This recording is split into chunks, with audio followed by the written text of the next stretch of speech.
Hello, everyone. Welcome to CPA Academy. This is Jason Bookman. I am going to be your moderator on today's webinar on the digital dominance method, how your firm can own every important online asset.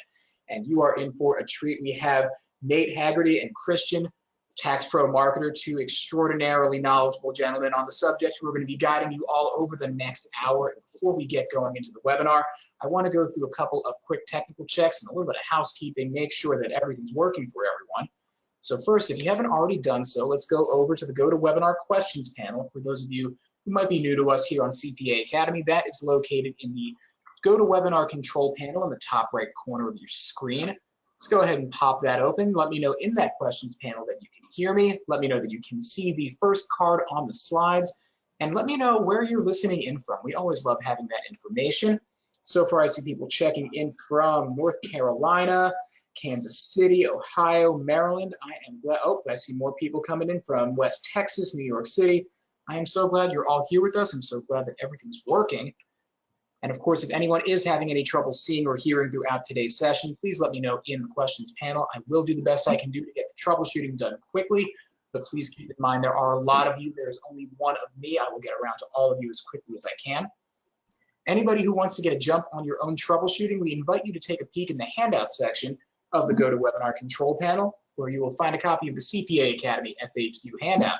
We've included that in all of our webinars for you to reference. We have the answers to some of our most commonly asked questions available in that download. Go ahead and browse it at your convenience. But while you are in that handout section, we highly recommend downloading a copy of the presentation materials, which have been provided for you to follow along with at home or refer back to in the future. Before we get into some quick housekeeping regarding credit, I want to let you all know that we here at CPA Academy are on LinkedIn. I've gone ahead and put a link to our LinkedIn page over in the chat panel of the GoToWebinar control panel. Click on that link to be redirected to our LinkedIn page where you can follow us for updates on new courses and other information from our team here at CPA Academy. Now for some quick bit of housekeeping regarding credit for today's webinar. Today's webinar qualifies for 1 CPE credit, and in order to earn that credit, you have to be logged in for at least 50, that is 50 minutes out of the 60 minutes of our allotted time, and answer the poll questions. There will be 5 polls throughout today's webinar. You only need to answer 3 of them in order to qualify for full credit, but of course we recommend that you answer all 5. And we're going to use those polls along with your time logged in to process CPE, which will be done by us at CPA Academy by the end of the day today and available in your CPA Academy accounts within 24 hours. Now, I've gone ahead and rambled on for a while now. I am happy to step out of the way and turn today's presentation over to our presenters. So everyone, let's give a warm welcome to Nate Haggerty from Tax Pro Marketer. Nate, the floor is yours. Thank you, Jason, and appreciate that warm welcome. I digitally receive it from everybody on the webinar. Thank you very much. And today, yes, we're locked and loaded. We got a lot to cover in an hour. And look, I'll just disclaimer from the very beginning. We're going to give you like the big picture principles for dominating your local market. And we're going to dive into some specifics, but there are going to be, by nature of this being a 1-hour webinar, there's going to be some things that we don't cover. I do want to invite you to ask any questions throughout. I've got my associate, Christian Jones, who is our Director of Search Marketing. Why don't you say hello, Christian? Hey guys, glad to be with you. Christian's been with us for years. He is a guru when it comes to search marketing and pay-per-click and some of the things we're going to be talking about today. And he will also engage in the questions, as will I, during different portions. But yeah, we're talking about digital dominance. And what's important about what we're talking about today is, well, before I get into the content, let me introduce myself a little bit more. I came into the tax industry back in 2003. I became the marketing director of this tax firm that grew from $50,000 in fee-based revenue to just under $4.5 million in just fee-based revenue alone. Wrote a book. We've been doing this for a long time. We started Tax Pro Marketer back in 2007 because I was doing some coaching and consulting while I was running the marketing of this tax firm with other CPAs and tax practitioners across the country. And as I did so, I was doing it alongside the president of that tax business. as we did so, we ran into a big problem, and that was that we could tell tax practitioners all the different techniques that we use to grow that firm online and offline, but getting them to actually implement was unfortunately a big problem. Busy with client work, a variety of reasons. So implementation is everything. And so we built Tax Pro Marketer as an implementation agency from the beginning to do the stuff that CPAs and tax practitioners don't have the time, knowledge, or kind of wherewithal to do to build their firm from an online marketing standpoint. So we got a bunch of us that work for us. Oh, that is a picture of my family, just so you know kind of where my heart is. As you can see, some of my children don't quite look like me. And we have quite a story, my wife and I, and I'll just so I'm not some disembodied voice on the internet. So I'll tell you briefly. My wife and I have been married just about 18 years, and we could not conceive for the longest time, for years and years and years. And so we felt like that was God shutting one door and opening another. And so we walked through the door of adoption, and we adopted those two on the left, Caleb and Eden from Ethiopia in 2009. Eden, the one next to my wife there, she weighed 17 pounds at age 3.5 when we adopted her. And now she's a thriving 13-year-old beauty. Caleb is 11 now. But a couple years into it, we'd seen all these older children that were up for adoption, and we felt like, golly, we want to do that. So we adopted a 5-year-old and a 7-year-old, and Hope right next to my wife as well, and her sister Lily from Uganda. And we thought we were done. And then 13 years into marriage, we got the surprise of our life, and we conceived my son Boaz. And then a couple years later, another child came, Virginia, in my wife's arms, and now my wife is pregnant with number 7. So I have a lot on my plate. But another reason why I share that story, not just so that you can know where I come from, but also things can change when you least expect them. Things can change in an instant. And my hope is that, look, in the brief time we have together, I will give you some keys that will set your practice into an entirely different trajectory, just like my family was set into an entirely different trajectory. To do that, I've got a great team. There's 11 of us here at Tax Pro Marketer. We're certified partners with Digital Marketer. We're the only Yelp certified agency in the tax and accounting industry. We're Infusionsoft certified partners. We've got all these content certifications, and we just recently became Google Premier partners, which means we're in the top 1% of agencies working with clients, helping them do advertising online. And that Premier partner kind of standing means that we are held to the highest standards of ethics and excellence in all that we do. There's plenty of Google partners out there, but not a lot of Google Premier partners. And so that's part of what we're going to be bringing to you today. Now, let's dive into it. What's the hardest part about marketing your CPA or tax firm online? And I want you to think about that. This isn't actually a poll question. I'm just going to maybe read your mind a little bit, because I've done this talk a few times now, and when I've actually given it to some live audiences, at some tax industry events, a lot of the answers is just really knowing what to do and kind of what to focus on. You might be like a client of ours, Ashley Forrest, who came to us, and she had tried so many things. I mean, she had tried doing LinkedIn prospecting, she tried, YouTube videos, she tried, Yelp ads, Facebook, posts and advertising, pay-per-click advertising, even this thing ClickFunnels, and all these different things that are out in the marketplace now. It isn't. I mean, these are the best things, some of these kind of media platforms, but it can be a confusing mess, so much so that you just kind of want to throw your hands up and say, forget about it. I mean, like there's just so many things to do. Why even mess with getting a few right? Well, owning your local online marketplace is possible, and it's actually something that we helped Ashley pull off. I mean, we've developed over the last decade what we call our digital dominance method, and it is basically getting it looks a lot more fancy and a lot more maybe complicated than it really is. What it really boils down to is doing a few things really well in each one of these particular areas, and having an actual plan for each one of these particular areas. And you can go through them step by step, which is what we're going to do today on the webinar. And I'm going to give you the big things to think about for each one of these different areas. Now, we dive a lot deeper when we work on behalf of clients and when we have a longer period of time on each of these topics. But Ashley Forrest, for example, after some months with us, we'd gotten her first position, keywords. And what that means is when people would search for, accounting in her market area, she'd be #1 on Google.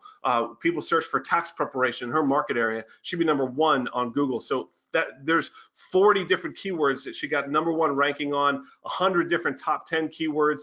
There are 31 out of 57 SERP stacks. And what that means, Christian will go into this a little bit more, is not just one listing, but multiple listings under a particular keyword. And what that means is, like, say, you've got a listing in the maps listing, you've got a listing in, a Yelp listing, and you've got a listing with your own website, all on the first page of Google. That, my friends, is digital dominance. And what that translates to, and I hope you'd like this, is 108 calls per month to her firm. And we're actually able to track this. This is not just, her client. This is actually not her clients. These are from search results. The vast majority of these calls, in fact, are from discovery searches, not keyword-oriented searches like related to her, but searches related to a generic discovery keyword. And what I mean by that is like accounting or tax preparation, and they give her a call. How would it feel to have 108 prospects calling you per month? I mean, Tommy Boy would probably say that'd be pretty nice, right? I do want to also let you know there is going to be a free tool at the end that's going to help you get the most out of any of your online marketing efforts, and I'm going to kind of help you walk through that towards the very end of this webinar, completely free, no obligation whatsoever. But I do want to get into the polls. So, Jason, why don't you pull up poll question number 1? Happy to. Let me go ahead and get that launched for everyone. That question should be available on everyone's screen right now. The question is, how satisfied are you with your existing online marketing efforts? And we're going to leave this poll open long enough to get a majority of responses in. So everyone go ahead and respond to the poll. The quicker you do, the quicker we can return to our presentation. Thank you, Jason. And yeah, I mean, really, I do also want to kind of give away some of the ideas behind this. Really are suited for the independent CPA and tax accounting firm. I've given this talk, and there's massive, multinational firms that are probably even represented on this webinar right now. What we're really talking about is going to fit for the firm with a revenue of like 250,000 to anywhere up to 10 million. And these kind of mid-sized firms, small to mid-sized firms, like, you can achieve digital dominance and actually crush some of your multinational competitors.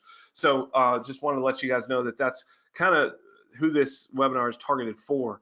All right, well, we got a bunch of responses here. I can handle this, Jason. I'll close the poll and I'll show the results with everybody. It looks like over half of you haven't really tried it before, and maybe you're just like Ashley was, where you just see all the different options out there, and you just sort of throw up your hands, maybe slap up a website and enroll with kind of one of these cheap website services.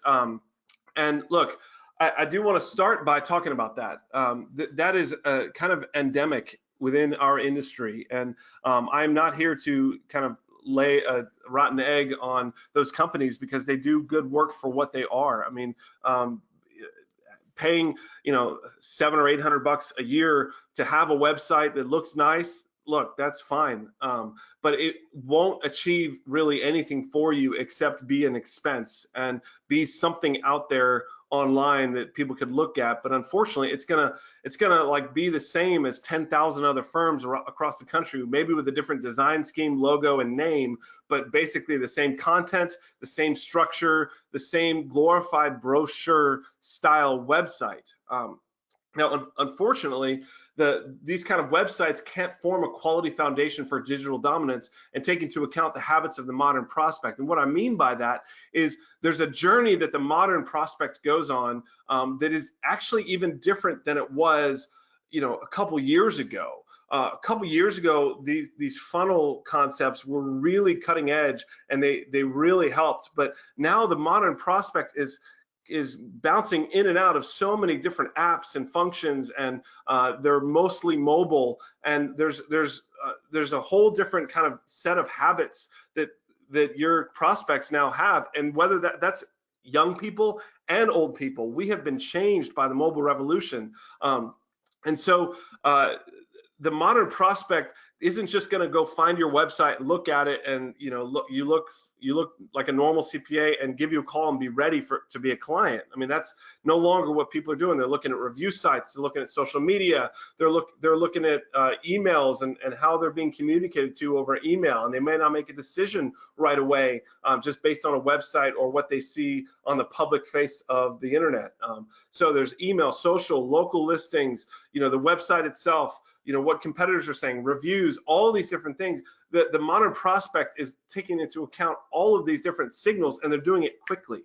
And so there is kind of a trend. I've noticed it in my Facebook news feed. There's a massive acceleration of these kind of guru in a box folks that are getting people to build what are called funnels. And these funnels are basically like, forget about your firm website.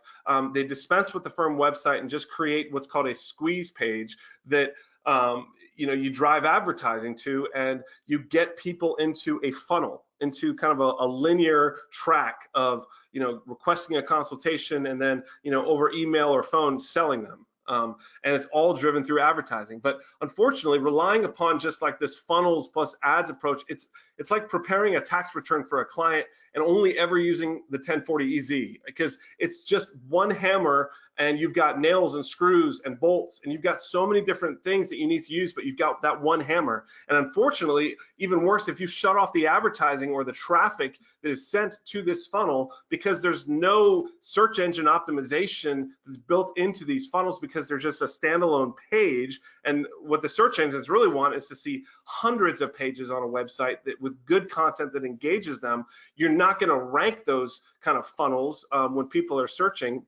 The vast majority of clicks are going into the organic listings. So, you're missing out on the most recent data was 87% of all clicks go into the organic listings rather than the ads. So you're missing out on 87% of the traffic. And then even worse, you shut off the advertising and then you're kind of up a creek.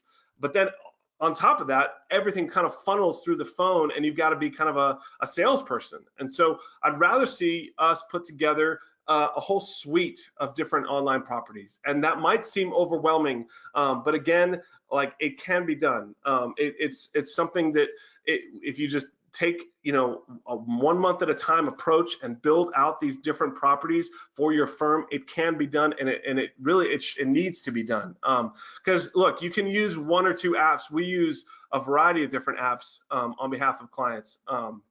We use ClickFunnels. We also, use lead pages, and looks like my computer's coming a little slow here, but I'm not going to pull out the whole list. Infusionsoft. I mean, look, we use, like, I don't know the exact number. Christian might be able to speak to it. We have like something like almost 100 apps we use for each one of our clients to build kind of the modern online footprint that really translates into dominance. Because I mentioned before how the marketing funnel is shifting. Well, this is some recent data that we got from Think with Google. You can look this up, and it's pretty like immersive. I wish that we could duplicate that within this slide deck. But what they're talking about, this is data from just the end of 2018, and that is how intent is redefining the entire marketing funnel. People are no longer following a linear path from awareness to consideration to purchase. They're narrowing and broadening their consideration set in unique and unpredictable moments. Okay, and so again, you can find this. The slides are in the handout section. You could go to this and explore this yourself. Search intent is redefining the marketing funnel. So what does this mean? It means that marketers can no longer plan on a linear journey. Today, consumer choice heavily influences reach and frequency. They're choosing to engage with brands, okay, in different ways. This is just one kind of avatar that Google put together. This young person, Justin, 375 different touch points in his search to find a pair of headphones. Now, a pair of headphones is one thing, but trusting all of your financial data to a CPA and a tax practitioner, I mean, that's a whole different kind of transaction. So yes, there are the people that linear path works for, but the majority of the modern prospects out there that I want you to be able to access are going through kind of a herky-jerky kind of weird circular path to narrow down their choices. And so it requires you to have a strategy for all of these different places that your prospect is going. Now, it doesn't have to be amazing in each place. You don't have to be have the best social media, in order to win all the clients that are out there. Obviously not, but you still got to have a presence there. Okay, so let's go into poll question number 2. We actually have 2 poll questions succeeding each other. So Jason, why don't you launch this first one, and I'll handle kind of moving to the next one. That sounds good. Poll question number 2 is up. So we're going to leave this open, and Nate, go on and do your thing. Close this down. Let me know if you're having trouble with anything. And in the meantime, we're going to leave poll question 2 of 5 open for everyone to answer. Okay, so again, this is just sort of a diagnosis right now for you, really. I mean, we don't use this information really in any way. So this isn't for us, to like do anything with. This is really for you to be thinking about. And that's how many leads are you getting per month from your online marketing efforts.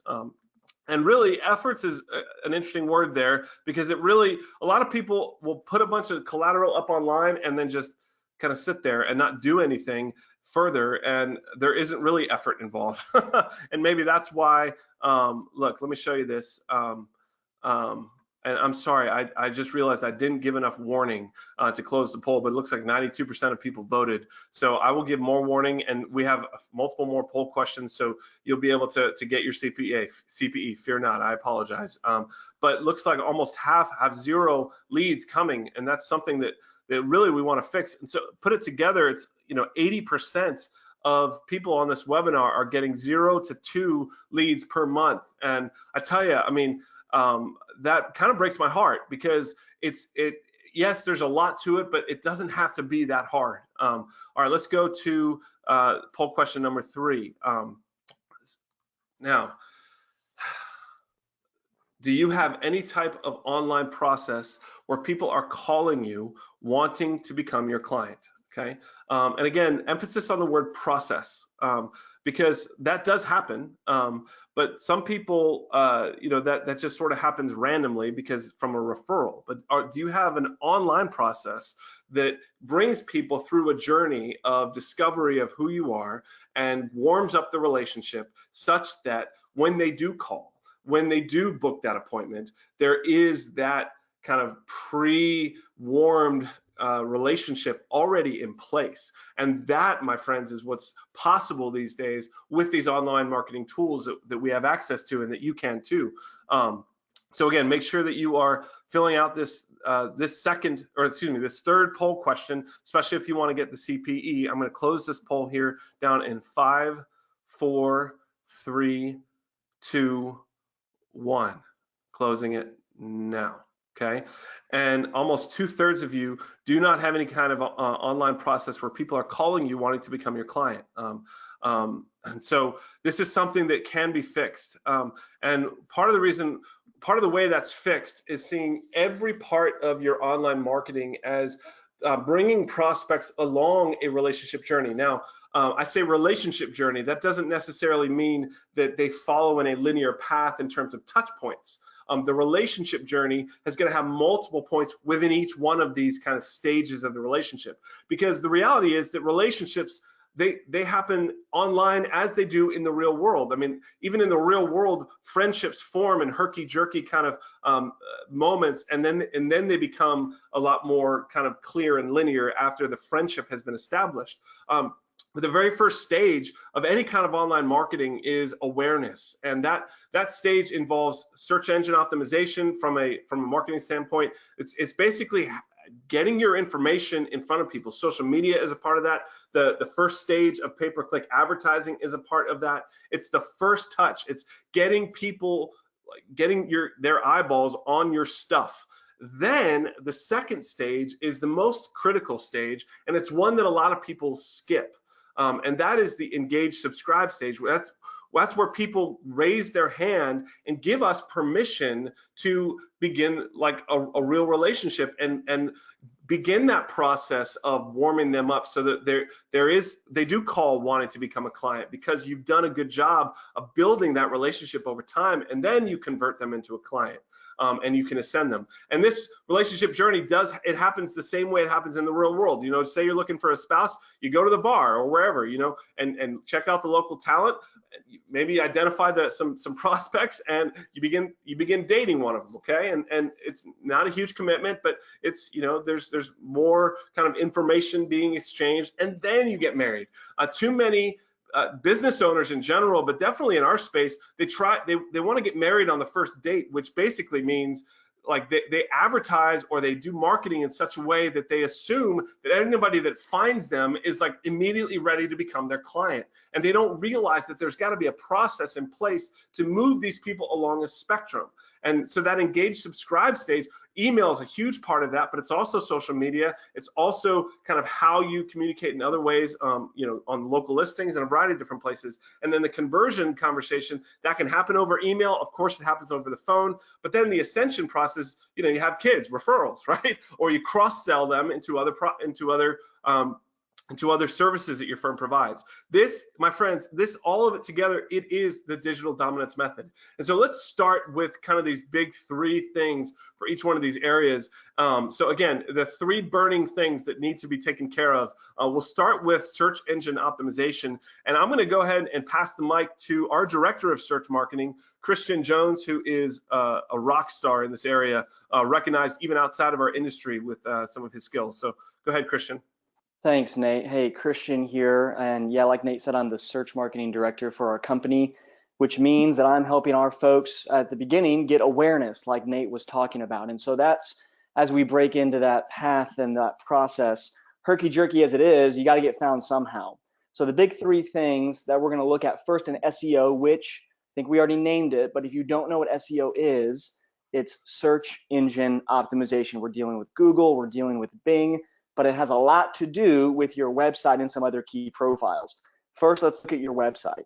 When we look at your site, you have to have keyword-oriented pages, okay? I'll give you more details on that, but in general, in the last 18 months, specifically within the last 6 months, every major change that's happened on Google as it relates to their algorithm, right? And you should know by now, Google is a billion, multi-bazillion dollar company because their search algorithm is really good at delivering good results. Well, how do they determine in this industry or in any space what the best business is? A lot of it has to do with authoritative and relevant content.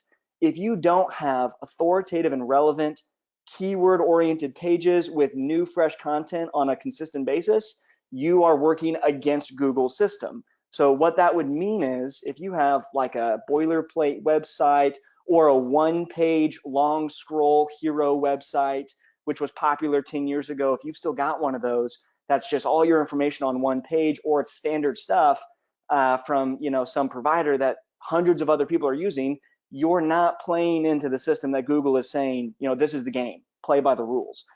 So having a keyword-oriented page would be, you have a bookkeeping service, you have a page on your website that's authoritative, relevant, and regularly updated about bookkeeping.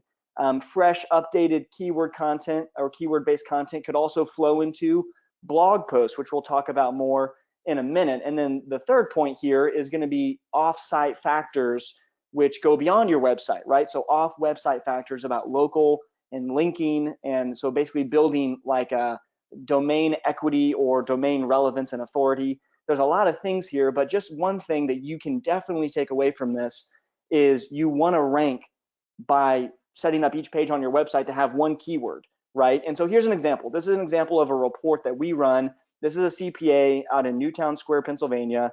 We run this report for a finite amount of keywords every month, tax help, tax preparation, and our guy is number one. He ranks for 87 different keywords that we track, not comprehensively, for 87 different keywords in the first position. But let me show you what that looks like. If you were to pull up your phone and look up this guy's market area and then a keyword, and Nate talked about keywords earlier, right? Discovery searches like accountant or accounting firm, tax planning, tax preparation, whatever. This is what you'd find in our guy's market out in Newtown. Newtown Square accountant, he's number one in maps, and his website right beneath that shows up number 3. And if you can see, I'm sorry I blotted it out on the number 3 website link text. Right above him is the 10 best accountants from Yelp, one other company, and then him. So within like the very top real estate space on Google in his area for accountant, he shows up twice. And from that last image, you can call, you can get directions, or you can visit his site. Those actions are tracked, and we see that data. Here's what his data looks like over about a 6-month time frame. 738 calls from people on their phone. This is not advertising. This is just organic. This is just his website shows up because we're playing within Google's rules. 738 phone calls. Lots of other good pieces of data there. But let's look at another customer. 1,500 phone calls just from people finding him on Google and clicking call or getting directions or visiting his website. And again, the vast majority of this engagement is organic. These aren't people that knew him. These aren't people who got referred to him. These are people that are using the internet and having those multiple touch points like Nate talked about. That's what we're aiming at here. So that's the goal. And let's break into this a little bit more. The real 2 pillars for everything I'm going to cover, and really like a lot of what we're covering, is going to start with traffic and then go to conversion. And there's a lot of stages in between there. But as it relates to SEO, traffic, again, let's look at how your website's set up. Do you have a page for each service? Have you done the on-site optimization for your website? And I want to talk on that for a half second, because that's, again, something that you could absolutely move on. If you don't know, you should probably go ask your marketing director, whoever's managing your website, hey, have we connected our website with Google Search Console or Bing Webmaster Tools? If you haven't done that, just like fresh, authoritative, relevant content on a weekly basis, hopefully, that's another massive one. That again, if you're not playing within Google's rules and talking to their systems with their Search Console, that's a problem. Let's look at conversion as well. When we look at conversion, let's say I get you traffic. Maybe this is some of your guys' problems. Maybe some of you actually do show up really high in your local market for CPA, tax preparation, whatever. They get to your site and you're not really seeing a lot of engagement, whether that's engaging or a phone call or getting directions to your business. I don't know, whatever it may be that you're aiming at. Maybe you're not seeing a lot of conversion because your website's really poorly laid out. I've got news for you. In the tax and accounting industry, you don't have people that are visiting your site like they would ESPN.com, CNN, Fox News. You're not that type of website. People don't linger on your site like they do Facebook. You've got about 5 seconds. If I look at any of your websites right now and I don't know how to take the next step in 5 seconds, you've lost me. You've lost me. I'm going to go find someone who's going to actually address my needs and problems and concerns when I visit their site. There's just not a lot of patience for websites in our space. So again, here's some more points that I think you absolutely, again, I'm not going to go into depth on all of these. All of these are things that you can use as like an audit. And oh, by the way, if you go to taxformarketer.com/academy, which has been at the bottom of this presentation the whole time, we'll give you a personal audit of your online presence. Again, there's no strings attached. It's simply us running an audit to show you a lot of these bullet points that we're ripping through here on this presentation. How are you doing? So if you want to actually see how you're personally doing, your website, your online presence, go ahead and use that Academy link at the bottom of the page. But let me focus on one thing here that I'm going to talk about a bit later. I can't overstate the importance of reviews. It's that middle bullet point. And again, Nate mentioned it perfectly earlier. It's a herky-jerky path. People do not follow a linear path. They're going to come across your Facebook page, your website, your Google reviews, your Yelp reviews. But having online reviews across the web, but really, in my opinion, as it relates to what I've seen, most importantly on Google, is massively important, because back to Google's algorithm changes, they love fresh, authoritative, relevant content on your website. They also love fresh, authoritative, and relevant feedback from your customers, right? Which is scary. Scary that maybe some customer that doesn't like you would leave bad feedback, but awesome when you get people who do really appreciate your services leaving good feedback. That's a very big positive signal within Google's system these days. User feedback triggers their system in awesome ways. And with that, we'll get back to reviews in a second, but let's go to poll question number 4, Jason or Nate. I don't know who. One of y'all can launch that. I got it. Great. Thank you, Nate. All right, so if by changing the search engine results, you're able to bring in just 5 new clients per month, what would that mean for your firm's cash flow? And I guess the purpose of this question, again, these survey questions are for you, and it's really all about you envisioning what's possible for your practice. Now, some of you are in massive firms where 5 new clients doesn't represent a big tick, and your fees are high. But some of you are already bringing in plenty of clients. Some of you are, this could be like life-changing for you because you've never really had great, online marketing search engine positioning. And if you became the one instead of that joker CPA down the street who's number one on Google, I mean, Christian, you could probably tell stories. We were at the DC IRS forum just a couple weeks ago, and we were doing searches for people at our booth for their local market area, just to talk about it with people and give them a picture of their online presence. And so many people were like, that guy's number one? Oh my goodness. Because your competition, you can do better than them most of the time.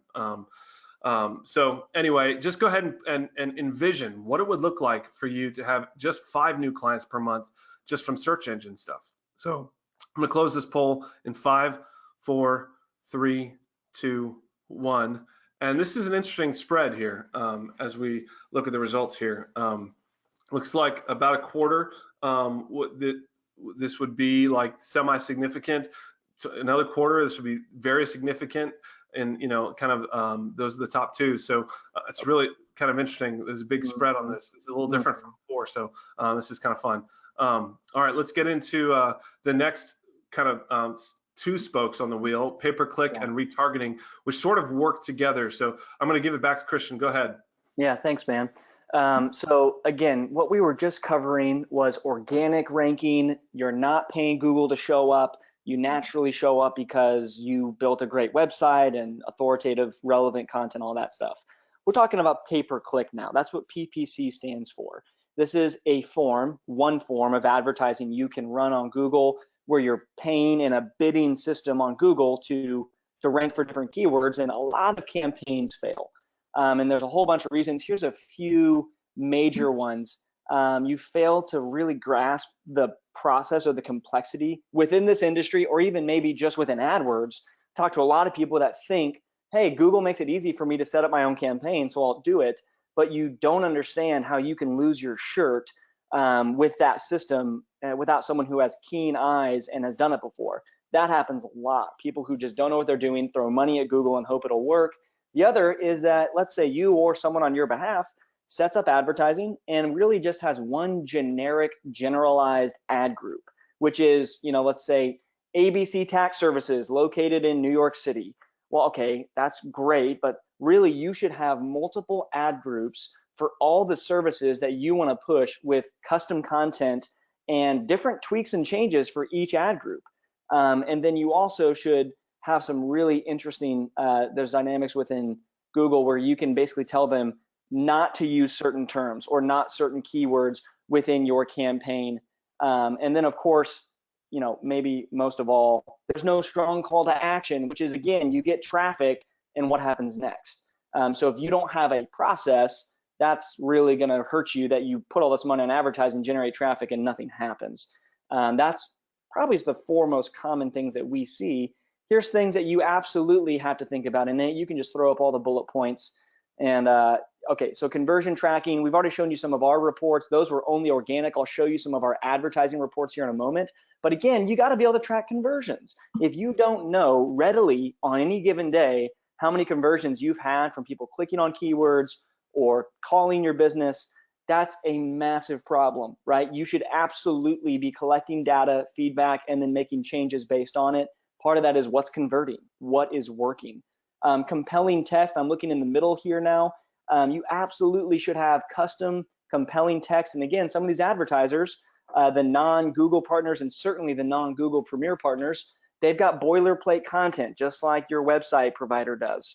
It's just standardized stuff. They'll take your money, they'll throw up the same ad they've got for hundreds of other folks, and you don't really stand out. And that funnels right into, the conversion, like what's the next step, the well thought out process after they engage with your advertising.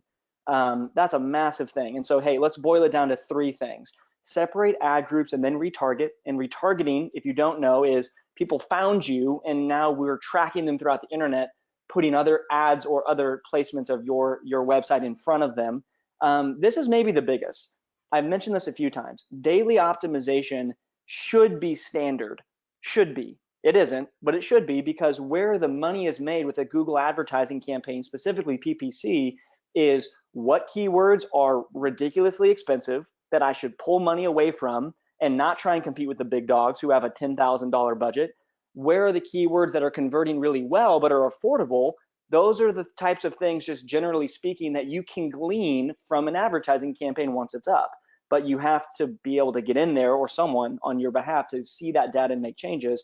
And really, we can't stress this enough, and this is tooting our own horn a little bit, but it's also Google putting something in place to help people who want to advertise. Because again, as you'd imagine, Google's advertising platform has been abused. A lot of people have come in and saying they know what they're doing, and they just don't. And they're terrible providers, they're terrible advertisers. Work with someone that has some accreditation that knows what they're doing. Of course, that's why we got our Google Premier Partner status with them, but find someone at a minimum who qualifies. Okay, let's look at a report. This is a good one, Nate. This is a report for our advertising. And maybe that number on the click-through rate looks alarmingly small to you, 1.29%. That's actually an amazing click-through rate as it relates to advertising. That's a great number. We have some people that are in the 2% range, 3% range, but being above 1% is amazing. And you can see within 1 month, 14 calls were generated from the ads with a 3-minute average call duration. That's the type of data that, again, this is just a very distilled report. We provide a lot more information than that, but hey, Denzel loves it. I love it. Scarlett in the back loves it. That's great. Hey, next poll question, Nate, can you open it for us? All right. And this is, again, something to consider. How much have you spent or are currently spending per month on active advertising or lead generation for your firm?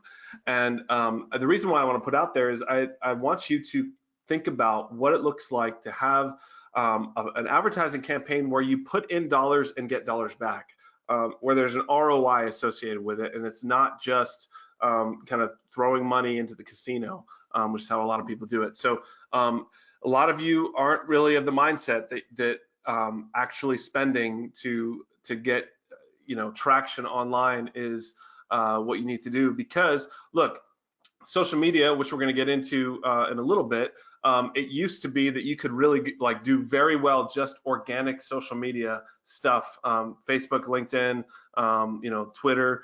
And unfortunately, those days have kind of shifted where social media is driven by advertising right now. It's an interrupter kind of advertising, and so it's a different approach than you would take with a Google advertising campaign. But again, social media platforms are often built through advertising. And so I do want you to just consider that investing in advertising, again, because if you invest, say $1,000 per month, but you are bringing in 5 clients per month that are each bringing you $1,000 per month, depending on the service plan, or maybe combined they're $1,000 per month, and you're breaking even. Look, those are free clients. I mean, that's actually not a bad situation to be in right there. But all right, we're gonna close this poll here in 5, 4, 3, 2, 1. All right.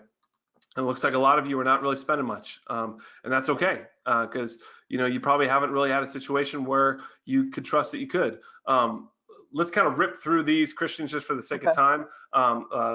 We have a few more kind of spokes on the wheel to get to, so why don't you rip through local listings, although this is pretty important. Yeah, I wish we had more time, maybe next time, or again, go to the taxmarketer.academy and let's talk more, because there's stuff here that I wish I had more time to cover. When you think beyond your website and advertising, there are some other key profiles.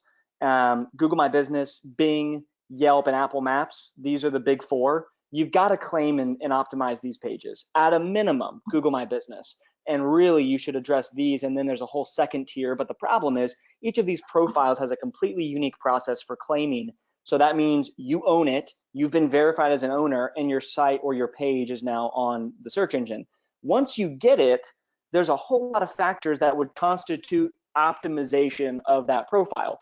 And that little table I've put on this slide is really interesting, because it's third-party research of when you've got your website, your open hours, when you've got reviews, what happens as it relates to changes and actions. And you can see there, let's just look at user reviews, that bottom element on the table in the middle of the page, 144% increase in direction requests or homepage clicks, 360% when you have good reviews. So that's the step of, not only do you then have the page claimed and published, which some of you may, but there's a whole world of optimization that just relates to what Google expects you to do and where they're going to prioritize the pages that have taken care of those elements. So again, lots of data here, but let's keep skipping around, Nate. The next is you got to clean up the junk, right? So we're talking about your website and all these profiles off of the site. Well, beyond the big four that I just talked about, whether you know it or not, probably each business that's here on the webinar has lots of data that's misaligned or incorrect as it relates to your current data. And here's a little example that we use of a business. That example one, he threw up a shingle. That's year one of him being in business. By year, or example three, you know, he's a few years down the line, he's changed his business name, he's in a new suite. The problem is, if you don't go back and, you know, throughout the process of changing your name, address, and phone number, clean up the online profiles that represent you, that's a red flag in Google's system, right? It's a robot. Google is a robot. So you want to pick a format for specifically your name, address, and phone number, and be consistent. And then again, I mentioned this at the top, organic reviews. I cannot stress enough how much the needle is moving for our people who get good reviews. It's insane. That is Organic like the is important though, because there's softwares out there that will game the system and try to just kind of like only get good reviews for you. And look, believe me, Yelp and Google and these review platforms are very aware of those things, and they are cracking down on them. We've actually had conversation with founding executives at Yelp about this very issue. We had to certify that we weren't going to be pushing our clients through it as part of our Yelp certification process, because they're angry about these review gating softwares, and there's some big softwares out there that do that, you know. So I would be very leery about that strategy because it's going to get slapped down. Yeah, just don't use it. That's the takeaway. Don't do anything but help people find you online and leave you organic reviews. If that happens, the best part, let's look at some more numbers before I kick it back to Nate. 1,200 phone calls, just organically from people finding you on their phones. 172 calls per month. This guy's in New York City, absolutely crushing it. This gentleman is up in Minnesota, a little bit smaller market, but still 156 calls per month. So big market, small market, you can regularly generate calls from these profiles and these presences. And hey, Nate, Keanu and I, we'll kick it back to you now. All right, so what's important, moving from awareness into the engagement stage, and that engagement stage really has two primary parts. The first one here is this lead follow-up, the funnel. Now, I kind of poo-pooed funnels earlier in the webinar, but I do want to have a funnel for somebody that has raised their hand, and you do want to kind of have a process. The best way to do this is over email, but there's other aspects of the funnel that we've used that can kind of align with that herky-jerky kind of process from text messaging and other kind of reminder situations. But you first of all want to have multiple ways to capture lead information. So what we put in place for our clients is we have multiple what we call lead magnets. And these lead magnets are basically like ebooks or PDFs or free reports where people can click on it and they say, here, here, get our free ebook, How to End Your IRS Problems Forever, or schedule an exploratory phone call. The main thing there is have multiple options for your visitors so that you can align with the different ways that people are going to want to move forward.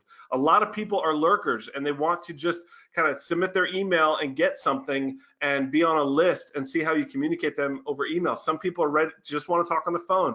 You want to be able to kind of appeal to both of those. Then you want to have an intake sequence. Now, I recommend that if you do schedule phone calls, you have a system in place where they get emails before the phone call that aren't just reminders about the phone call, here's our time, but actually do some relationship building before the phone call. And that's something we put in place, and we've seen some massive kind of breakthrough for people who do that, because it weeds out the junk when you kind of set expectations before you actually meet with a prospect. And you also kind of raise the bar for what the conversation is going to look like. You can get some of your housekeeping stuff out of the way, or but even better, you can indoctrinate them to how you like to work and how you approach, whether it's the write-up work that you're wanted to do, or the tax planning or tax work that you want to do. You can indoctrinate the prospect in kind of who you are and what you're about. And what's important about it is to be conversational. The modern prospect doesn't want to be communicated like a corporate memo from on high. And so but then, of course, you want to give your leads actually reasons to respond within that. Maybe they haven't scheduled the appointment yet. you want to give them like reasons. Maybe you've only got 5 appointments left that week, so tell them and put that in, figure out a way to kind of integrate that into your sequence. Give them reasons to respond so that they actually get off their couch and kind of take the next step. Another story, increased revenue 70%, new testimonials, whatever, yada, yada, yada. My calendar's getting booked just off the emails you guys are sending. Okay, The Rock loves that. So let's say you bring people through this funnel, but then they don't, for whatever reason, take the next step. That's where nurture comes into play. And what's really important is you actually provide value. Sorry, that's the number 2, is you offer real value. Let me just take that first. I've seen a lot of people who are coached this way, where when they get somebody on their email list, it's just perennially pitching them, perennially saying, here's my calendar, this is the cool thing that we can do with taxes. Are you ready? Are you ready? Are you ready? And there's no value exchange happening. There's no relationship being built. It's the equivalent of meeting somebody at a cocktail party and they're just talking about themselves. Come on, let's go on a date. Let's go on a date. Let's go on a date. Or, let's get married. Let's get married. Let's get married. Here's how awesome I am. Come on, come on. That doesn't work. Now, look, it'll work with a small slice, okay? And that's why some of these newsfeed gurus are in business, because it works with that small slice. But the established firm, especially the firm that really wants to dominate their local online market, can't just be pitching all the time, because you start ticking off the local marketplace and your prospect list. You also don't want to treat all your prospects and leads and clients the same. And that's why what we always do is we segment our list, just some basic segmentation with 10, 40 clients in one tranche, write-up clients in a different tranche, maybe resolution clients, folks who have IRS problems in a separate tranche, and communicate differently over time and be consistent about it. So we actually send out a relationship-oriented conversational value email every week on behalf of our clients. And what makes that special is that it's not just like a bunch of tax tips newsletters, but it's actual relationship touch. Again, we've got story after story. I'm just going to summarize this one. A guy who put a lost client onto his relationship nurture sequence that we built for him. Actually, it wasn't a sequence. We just would write it every week and send it out on his behalf to his clients. This was a $10,000 a year client. And he came back just because of the nurture stuff that we did. So this stuff works with former clients, people who haven't pulled the trigger for maybe months or years, who you might have on your list. And Nick Cage loves that. So social media, what's the place for social media? Well, again, we could have a whole webinar on social media. I'm going to give you sort of the big 3 about social media. Number 1 is, if you're going to do it, and you need the modern prospect cares about what platforms you're on. You've got to be posting every day. I really think Facebook and LinkedIn are the 2 main places that you need to worry about. I wouldn't mess with Instagram. I wouldn't mess with, Twitter. I wouldn't mess with any, Snapface, Snapchat, whatever. I know it's Snapchat. I'm just kind of being funny, but Facebook, LinkedIn, your business page and your LinkedIn profile. Post every day, give value every day. Now you can also target the right prospects. With Facebook, you can boost your posts to a demographically targeted, list. LinkedIn, you can obviously, target the kind of people that you reach after, but you really want to go after engagement. So if you're doing LinkedIn prospecting, for example, and relationship building there, go after engagement. Don't just, again, try to get married on the first date. Again, we've got stories. We do custom videos for Facebook pages for our clients. And this was one example that got just organically 53 shares, almost 2,500 views in the course of just a few weeks. This is the kind of thing that, if you do Facebook right, can happen. Captain Obvious loves that.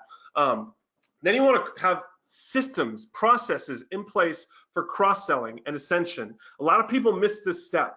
Once you have a client, maybe you've got a $1,000 a year client that really should be a $20,000 a year client, but you haven't put something in front of that client that gives them a reason to actually inquire whether or not you could serve them more deeply. So that's why we want to have thank you funnels in place.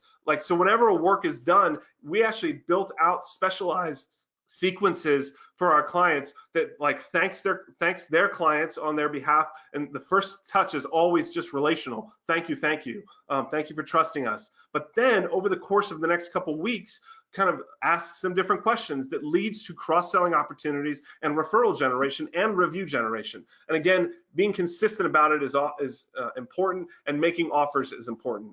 Offers, that's a whole nother topic. We could have a whole webinar on that, but basically you need to make sure your pricing is set up such that you can make offers. Again, more stories. Ursula said, CPA, she said, we have more new clients from our machine this tax season than our old website produced in 10 years. Because that's what happens with the digital dominance method, okay? Now, I understand we've gone through a ton of slides.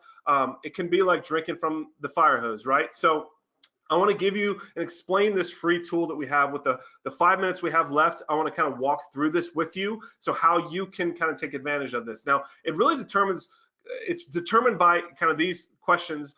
These aren't directly on the tool, but I want you to think about it. How many new clients can you handle in your practice starting next month? That question is actually on the tool. But this one, do you want to position your firm for sale or succession? Do you want an unfair advantage over your local competition? Well, the answer to those questions actually determines the best direction for the growth of your practice. Now, this is a tool. It's called our lead flow acceleration session. This is a session not with a salesperson, because you're also going to get a blueprint report where we kind of show you what's happening with your particular local online market, okay? This is a custom tailored plan so you can generate more leads, new client engagements, and profits that you will walk away from this session with, whether or not you choose that you want to have us help you or not. So again, go to taxpromarketer.com/academy, and when you get to that page, I think I have a screenshot of it. Yeah, this is what it looks like on that page. You'll see the questions. So, do you currently own or run the marketing for a tax or accounting firm? And it'll take you through, it takes really about 3 minutes. When you do that and you finish it, it'll take you to a calendar setting, okay? And I want you to set the calendar appointment, because when you set that calendar appointment, you will actually get access to the online blueprint, because once you set that appointment, we will run that analysis for you, and we'll send it to you during the call and get you access to the thing that you can walk away with, whether or not you want to use our services or not. So again, I just go to this site, go to taxpromarketer.com/academy. I put it in the chat window. Fill out that assessment, kind of that application, and then set an appointment, and you'll talk with Christian or somebody else on our team. Again, these are not salespeople. Christian's not a salesperson. He's our director of search marketing. Everybody that you would talk to on our team are people who are kind of working with firms on a daily basis in these areas, and they're experts at building a marketing kind of strategy for firms. So let's see. It looks like, Christian, you have answered some questions, unless there's any more. Let's see. Can a bookkeeping private practice benefit from your process? Cheryl wants to know.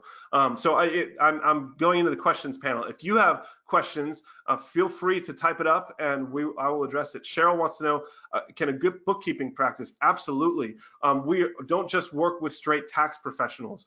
In fact, we have a lot of folks who target just businesses for write-up work, bookkeeping work, and just taxes might be a part of it, but even just for the books, that's definitely something that we have helped people with. Will this work if only at 100K revenue and only want to grow to 150K? So let's see, Kathleen only wants to grow to 150K. I love that you have clarity about that, Kathleen. That'll be something that we can talk through with you. Yes, we have options that could make perfect sense for you, to have us help you get to that goal. I mean, that's a real attainable goal. I mean, we've seen people, pump into the 7-figure territory, but we can kind of pump the brakes however quickly we need to, for anyone who works with us. But again, when you fill out this survey, you are not locked in to become a client or anything like that. You're just getting the free kind of analysis of your local market area and your business. And what that is going to do is going to show you some of that junk that Christian talked about for local listings. We can clean that up for you. You can do it yourself. It'll give you some kind of like a SWOT analysis for your existing online marketing. So we have run up against the time. Jason, why don't you pop in and kind of do the end housekeeping, I also will put my email address here. If anybody wants to send me an email, you are welcome to, and we will follow up as well to you, just to make sure that you take advantage of the opportunities available to you online marketing. All right, Nate, I'm going to jump back in. Thank you so much to you and to Christian for presenting over the last hour. It's always a pleasure having you guys on the platform here at CPA Academy. We're going to do some housekeeping, seeing as how we're butting up against the top of the hour. Everyone will have the opportunity for a full webinar evaluation. Those links should have gone out to everyone already, but if you don't get them by email, the link to the evaluation is in your CPA Academy account. Just navigate to the past registered webinar section under the resources column for this webinar. We will process CPE by the end of the day today, and that'll be available in all of your accounts within 24 hours. Thank you all so much for your time and attendance. We hope to see you all on future webinars. I hope you all have a great rest of the day. Take care, everyone.